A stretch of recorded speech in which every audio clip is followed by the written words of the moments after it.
क्लिष्टेषु जीवेषु कृपा परत्तम। भगवान जितने भी दुखी जीव हैं उनके ऊपर मैं कृपा करो, आपकी कृपा हो। बोलने से किसी की कृपा नहीं होती। आचार्य जी ने बोला ये शुष्क आध्यात्म है, सिर्फ सामायिक पाठ को मुंह से पढ़ना। सक्रिय सम्यक दर्शन वाला गाय को बचाने के लिए अपनी जान लगाता है। उन्होंने जगह जगह गौशालाओं की गुरुवर ने स्थापना करी, कैटल इंस्पेक्टर खड़े किए, ट्रांसपोर्टेशन में जाने वाली गौवंशों को रोकने के लिए कवायद करी, लोगों को प्रेरणा दी, लोगों ने कोर्ट केस करे, रूल्स बदले, संविधान में परिवर्तन लाए, मुहिम लगातार चलती रही। आचार्य जी बस एक ही बात कहते थे, जनता को बताना होगा कि सक्रिय सम्यक दर्शन के बिना तुम्हारे जीवन का कोई अस्तित्व नहीं है। आज गौशालाएं दिखाई देती हैं, सक्रिय सम्यक दर्शन का ऐसा प्रारूप है। आज गुरुजी आज यहाँ नहीं है, लेकिन जब आप दयोदय की गौशालाएं जाते हैं, दयोदय की गौशालाओं में देखते हैं हजारों गायें उस गौशालाओं में रह करके जो कत्ल खाने जा रही थी, आज अपना पूरा जीवन जी रही हैं।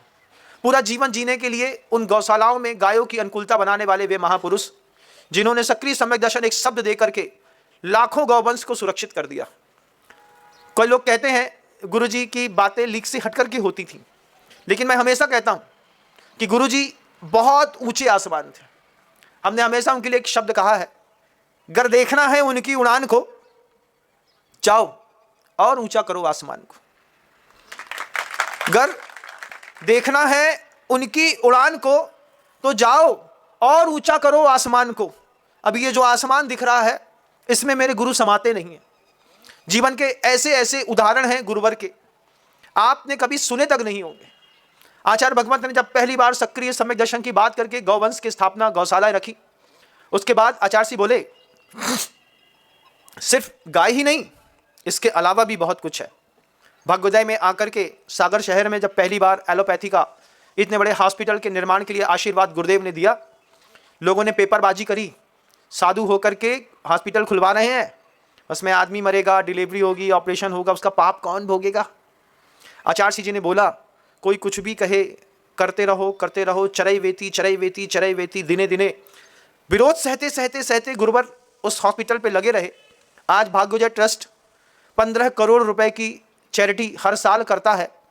पिछले साल 1,65,000 लोगों को रोग मुक्त करने का निमित्त बना है वो भाग्योदय केंद्र अस्पताल सागर का। सराउंडिंग 450 किलोमीटर एरिया में कोई भी माँ बहन बेटी बीमार पड़ती है, एक सस्ते हॉस्पिटल में नाम दिखाई देता है तो भाग्योदय का।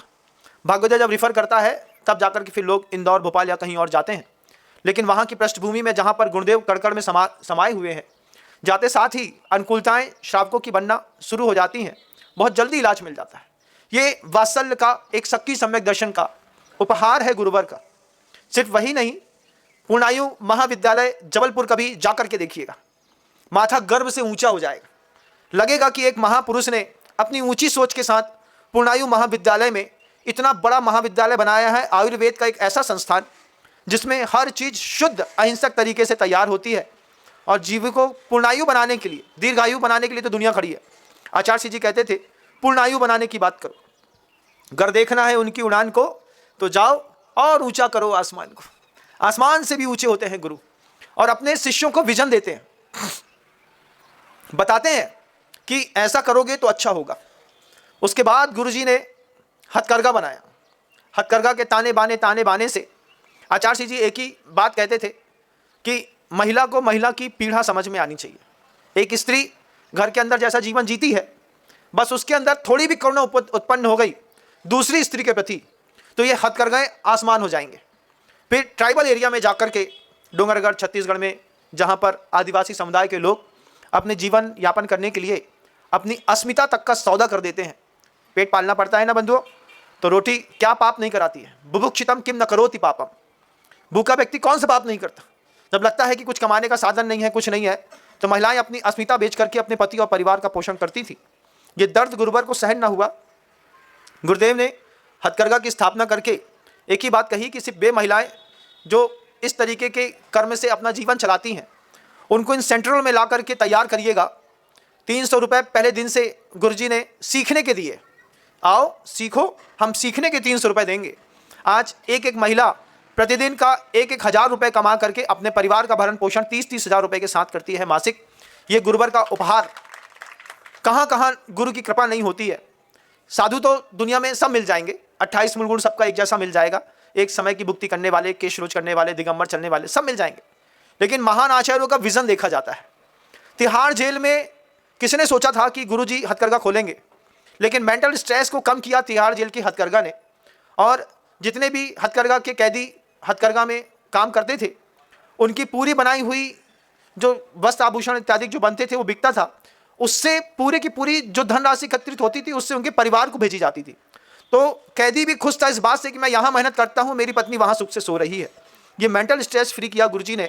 ऐसे एक दो विजन होते तो ठीक था, लेकिन वे महापुरुष 55-56 साल तक लगातार बड़े बड़े कामों में लगे। पूरा जीवन चंदन जैसा सूखता है तो और सुगंध देता है, ऐसे गुरुजी ने हमेशा सुगंध बांटी। गुरुजी के जीवन का एक ऐसा संस्मरण है, आपको बड़ा सुखद लगेगा कि गुरु क्या होते हैं। गुरुजी महावीर जी में थे, राजस्थान में महावीर जी है ना, वहाँ पर गुरुजी थे। और आचार्य श्री भगवंत का प्रवास 73 या 74 में वहाँ पे चल रहा था। आचार्य श्रुत सागर जी महाराज जो उस समय के सबसे ज़्यादा लोकमान्य प्रसिद्ध तपस्वी महाराज माने जाते थे, उनका भी महावीर जी में रहना हुआ। और सदलगा से सारे के सारे लोग दर्शन के निमित्त से परिवार के लोग महावीर जी आए। सिर्फ महावीर जी नहीं आए, महावीर भैया घर में थे, बाकी पूरे परिवार के लोग यहाँ पर आकर के दर्शन पूजन किया। 5-7 दिन रुकने का मौका लिया। आचार्य श्रुत सागर जी महाराज जी लगातार देखते थे कि गुरुदेव आंख उठा करके भी परिवार वालों से बात नहीं करते, नीचे देखते रहते, बात करते रहते, थोड़ा बहुत आशीर्वाद दिया, अपने स्वाध्याय इत्यादि में लगे रहते थे। जिस दिन जाने की बात हुई महावीर जी से, उस दिन आचार्य जी ने आंख उठा करके पहली बार पूरे परिवार को देखा और देख करके आशीर्वाद देते साथ ही अपनी गृहस्थ अवस्था की दोनों बहनों से कहा, छोटी सी उम्र थी, 14-15 साल की, क्या करोगी वहां जाके? तो दोनों बहनों ने कहा कि आप ही बताइए मेरा जीवन कैसा होना चाहिए। और गुरुवर ने दोनों को आजीवन ब्रह्मचर्य व्रत दे दिया। देखिए महापुरुष का विजन कैसा गजब का है। शांता स्वर्णा दोनों बहनों को आजीवन ब्रह्मचर्य व्रत दे दिया 16-17 साल की उम्र में। 17 साल और 16 साल की उम्र थी शांता स्वर्णा की, आजीवन ब्रह्मचर्य व्रत दे दिया।